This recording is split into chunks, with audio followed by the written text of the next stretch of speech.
Hi అండి. నేను మీ smiley. ఈరోజు కథ 'చింత చేరవే చెలియా' 15వ భాగం. ఇక కథలోకి వెళితే, ఇవన్నీ మాకు తెలుసు. అందుకేగా కోరి మీ కంపెనీతో టై అప్ చేసుకున్నాము. అవునా? ఆ సంగతి మీకు గుర్తుందా? అందుకేనా మాతో తెగదింపులు చేసుకోవాలని చూస్తున్నారు? ఇలాగే కొనసాగితే మీతో ఉన్నందుకు మా పెట్టుబడి అటకెక్కడమే కాకుండా, మా ఓన్ కంపెనీ షేర్ వాల్యూ పడిపోయే అవకాశం ఉంది. మీతో స్నేహం చేస్తున్నామని మా కంపెనీలకు కూడా చెడ్డ పేరు వచ్చి ప్రోడక్ట్ సేల్ కాకుండా ఆగిపోయే అవకాశం ఉంది. ఈ రిస్క్ అంతా మాకవసరమా? అందుకే మీతో పార్ట్నర్‌షిప్ క్లోజ్ చేసుకుందామని అడుగుతున్నాం. అవునా సురేష్ గారు? 2 ఇయర్స్ బ్యాక్ మీరు ఇదే సిట్యుయేషన్ ఫేస్ చేశారు. మేము ఇలాగే మాట్లాడామా? ఆ మాటకు ఏం సమాధానం చెప్పాలో తెలియక సురేష్ సైలెంట్‌గా ఉండటంతో, అప్పటి సిట్యుయేషన్ వేరు, ఇప్పటి సిట్యుయేషన్ వేరు. 2 ఇయర్స్ బ్యాక్ బంగారం ధర 30,000 ఉంది. ఇప్పుడు 70,000 దాటింది. అలాగే అమ్మండి అని కస్టమర్లు అడిగితే అమ్మగలమా? ఇది కూడా అంతే. సిట్యుయేషన్ బట్టి పోవాలి. బాగా చెప్పారు సార్. సిట్యుయేషన్‌ని బట్టి, కాలాన్ని బట్టి ధర్మాలు మారతాయేమో గానీ, నైతిక విలువలు, మనకున్న క్యారెక్టర్ అనేది మారదు. ఆయన తరపున మీరు కూడా వకాల్తా పుచ్చుకుని చెబుతున్నారే, మీరే సిట్యుయేషన్‌లో, ఎటువంటి పరిస్థితుల్లో మా కంపెనీతో టై అప్ అవ్వాలని మా నాన్నగారిని బతిమాలి వచ్చారో చెప్పమంటారా? వద్దు సార్. చరిత్ర చెప్తే అంతా చిరుగులే ఉంటాయి. ప్రతి ఒక్కరికి ఒక్కొక్క బ్యాక్‌గ్రౌండ్ ఉంటుంది. ఇక అసలు విషయానికొస్తే అందరూ మా కంపెనీతో తెగదింపులు చేసుకొని వెళ్ళిపోతాను అంటున్నారంట. కొన్ని ఆధారాలు చూపిస్తాను. అవి చూశాక కూడా మీకు వెళ్ళిపోవాలనిపిస్తే నిరభ్యంతరంగా మా లాయర్ గారి సహకారంతో చట్టబద్ధంగా వైండ్ అప్ చేసుకోవచ్చు. ఒకసారి ఇది చూడండి అని రిమోట్ ఆన్ చేయగానే స్క్రీన్ మీద ఇద్దరు వ్యక్తులు దొంగతనంగా కంపెనీలోని ప్రొడక్ట్స్ దొంగిలించి అటువంటి లేబుల్ ఉన్న డూప్లికేట్స్ మందులు అక్కడ పెట్టి ఉన్న దృశ్యాన్ని చూసి అందరూ షాకయ్యారు. ఇప్పుడేమంటారు అని కాన్ఫిడెంట్‌గా అడిగాడు సిద్ధు. ఇండస్ట్రీలు, కంపెనీలు అన్నాక ఇలాంటి సంఘటన జరుగుతూ ఉంటాయి. కానీ జాగ్రత్త పడటం అనేది మన చేతుల్లో ఉంది. సీసీటీవీ ఫుటేజ్ చెక్ చేసుకోవాలన్న సంగతి మీకు తెలియదా? అని అడిగాడు ఆ మెంబర్స్‌లోని ఒక వ్యక్తి. ఇది జరిగి కొన్ని రోజులు కాలేదు సార్. జస్ట్ 4 డేస్ అయింది. చెక్ చేద్దామంటే సీసీటీవీ ఫుటేజ్ డేటా డిలీట్ అయింది. మా వాడు కార్తిక్ హ్యాకర్‌ని పిలిపించి డేటా రికవరీ చేయగానే కల్ప్రిట్స్ ఎవరో తేలిపోయింది. అది పోలీసులు చూపగానే పట్టుకొని 4 తన్నారు. వాళ్ళని చూపడానికి ఇక్కడికి తీసుకువచ్చాను. దీనికి పాత్రధారి మరెవరో కాదు, మా పిఏ శ్రీరామచంద్రమూర్తి. ఆ మాట వినగానే కార్తిక్‌తో పాటు మిగతా సభ్యులందరూ ఆశ్చర్యపోయి సిద్ధార్థ్ వంక చూస్తున్నారు. అవును. ఇంటి దొంగను ఈశ్వరుడైనా పట్టలేడన్న దానికి ఇతడే ప్రత్యక్ష ఉదాహరణ.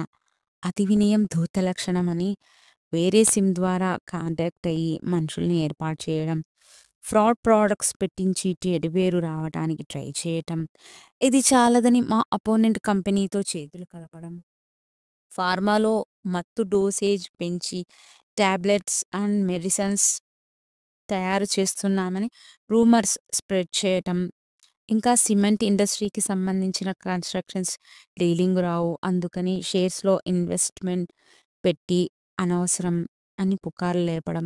ఇక ఐటీ సొల్యూషన్స్‌కి సంబంధించి ప్రొడక్ట్స్ ఏం లేవు. మేమేదో ఖాళీగా ఉన్నట్టు, ఫారిన్ కంపెనీస్‌తో అబద్ధపు డీలింగ్స్ చేస్తున్నట్టు సొసైటీలో ఫేక్ న్యూస్ స్ప్రెడ్ చేయడం. ఇది విన్న ఆహ్, ఎంప్లాయీస్‌కి భయానికి గురవ్వటం.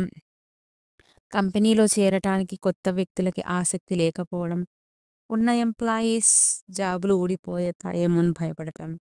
చెడు పాకినంతగా మంచి వార్తలు స్ప్రెడ్ కావు కదా! మాది కూడా అంతే.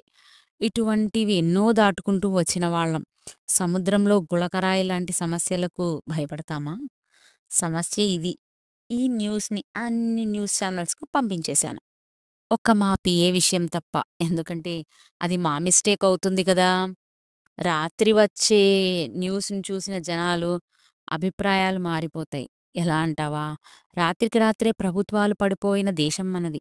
అటువంటి న్యూస్‌ని నమ్మరా? న్యూస్ అంటేనే టుడే న్యూస్ టుమారో టిష్యూ. జనం పెద్దగా పట్టించుకోరు. కొత్త న్యూస్ ఏది వస్తుందా అని వేరే వాళ్ళ రూమర్స్ కోసం కాచుకొని కూర్చుంటారు. సొసైటీ ఇలానే ఉంది. మేము కూడా తెల్లని కాగితంలా పొద్దునకంతా ఫ్రెష్‌గా తెల్ల కోటు వేసుకొని ఏమీ జరగని వాళ్ళలా స్మైల్ ఇచ్చి, వాళ్ళకి ఇంటర్వ్యూ ఇచ్చి హ్యాపీగా ఉంటాం. మాకు ఎటువంటి ప్రాబ్లమ్ లేదు. ఇలాంటి సమస్య భవిష్యత్తులో మీకు ఉత్పన్నం కాదని గ్యారంటీ ఇవ్వగలరా? ఇది వ్యాపారమండి. లాభనష్టాలు, ఒడిదుడుకులు, శత్రువుల పన్నాగాలకి అన్నిటికీ రెడీగా ఉన్నాము అని అనుకుంటేనే వ్యాపార సంస్థలోకి అడుగుపెట్టాలి. లేకపోతే పెళ్ళాం చేతి వంట తిని మెచ్చుకుని వాళ్ళ పని వాళ్ళు చూసుకోవాలి. ఇక మీ విషయానికి వస్తే ఇటువంటి నమ్మకం లేని వాళ్ళు, తిన్నింటి వాసాలు లెక్క పెట్టేవాళ్ళు, విశ్వాసం లేని వాళ్ళు నాకు గాని, వర్మ గ్రూప్ ఆఫ్ కంపెనీలకు గాని అస్సలు అవసరం లేదు. మా లాయర్ గారున్నారు. మీకు రావాల్సింది మీరు పట్టుకెళ్ళి ఇంకెప్పుడు మా వైపు గాని, మా కంపెనీ వైపు గాని రాకండి. ఇంతవరకు మీరు అందించిన సహాయ సహకారాలకు ధన్యవాదాలండి అని నమస్కారం చెప్పాడు సిద్ధార్థ్. ఆ మాటకు ఏం చెప్పాలో, ఏం మాట్లాడాలో తెలియక తల వంచుకున్న వాళ్ళని చూసి సిగ్గుపడి, మిమ్మల్ని మీరు తక్కువ చేసుకోకండి. ప్లీజ్ వెళ్ళిపోండి. బోర్డ్ ఆఫ్ డైరెక్టర్స్ లేచి సిద్ధార్థకు క్షమాపణలు చెప్పారు. అవసరం లేదు సార్. మీరు అవమానపరిచింది నన్ను, నా పదవిని కాదు. మా నాన్నగారి నిజాయితీని, మా కంపెనీ ప్రతిష్టను అవమానపరిచారు. ధనుంజయ గారి చేతులు పట్టుకుని, చెప్పుడు మాటలు విని బంగారం లాంటి మీ స్నేహాన్ని, కంపెనీతో పార్ట్నర్‌షిప్‌ని వద్దనుకుని తప్పు చేశాము.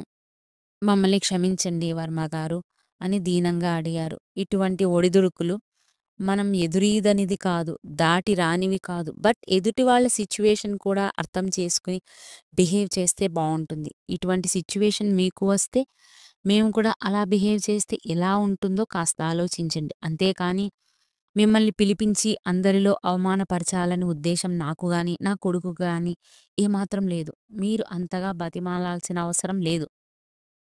కులమతాలకు అతీతంగా వ్యాపార సంస్థకు సంబంధించిన ఫ్యామిలీ మెంబర్స్.